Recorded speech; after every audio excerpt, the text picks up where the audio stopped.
24-hour round the clock. On top of that, you've got to supply them nickel-red patches because it's part of European human rights. You've got to give them this, you've got to give them that.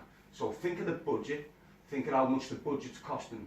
Now all these people that are smoking the spice, and most of the people that are ending up on self-harm projects, all these people are going to get released into the community. All these people are going to affect every community up and down the country because the whole prison system, from top to bottom, is affected by synthetic drugs. And you think that's what's changed in recent years and months, is the prevalence of this drug spice? The prevalence of the drug spice has came in 4 or 5 years after Labour lost power in government. When Labour lost power in government and the Conservatives got in, everything got tightened right across the country, and the criminal justice bill was the first to get attacked. So we've got no police on the street. We haven't got enough probation officers to monitor sex offenders. We haven't got, really, it's not working. They've stripped it, as they did with that, they stripped the courts, they've shut police stations, they've withdrawn frontline policing.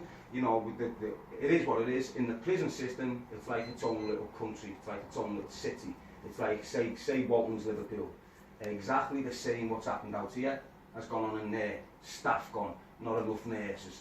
On top of that, that creates people not getting out of the cells, they're locked in their cells longer, they're not educating themselves, they're not being rehabilitated. And that contributes to the violence? That contributes to people being locked in cells, they've got nothing to do with the ball. When they're getting out, they're frustrated, it's going off. In Walton, you're not getting fed properly. I know grown men that's been living on a pie and a balm and a cup of tea at 5 o'clock for the last year in Walton. That's the truth. That's the truth how it is in Walton. I can remember when I was in Walton last, I had a word with an officer there. His name was Mr. Fairhurst. He was a PEI, physical training and education officer within that thing, and he was telling me then, it's wrecked, the budget's cut. You can see it. Tell me about prison officers themselves. What's your experience of how their approach to their job has changed in recent years? Are we talking about individuals who are trained well enough to do an effective job inside? Tell me a little bit about that. What's your experience? I'll tell you, I was the sort of con that was, once to get to me jail, done it right. So I weren't offended by your uniform. I could speak to an officer openly, and that's the way I was. That's the way I done my jail. And the officers were simple, to tell you this. If you look at it, it's like this. The retirement age was what age? And most of the prison officers, when I started my prison, they were 40. 20 years later, they were on the last legs. Right, but the new generation of prisoners has kicked in. They are not able to deal with what's going on now. And then the budget kids came in, loads of staff up there got offers. They got offers of pay. If you refuse, you just take your bigger pay and retire. And that's what the experienced staff done. They took the bundle and left because they can see what was going on.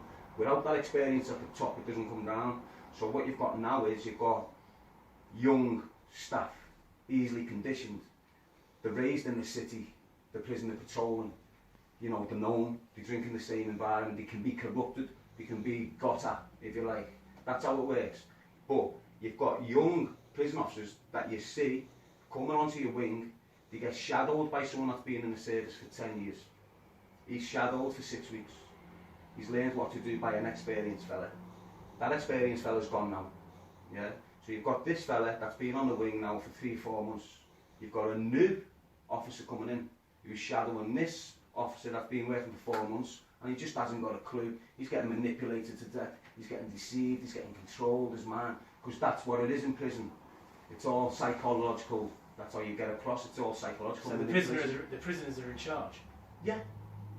You ask anyone that's in the prison system right now, and they will tell you 10 years ago, if you went to get your food in the prison system, you'd have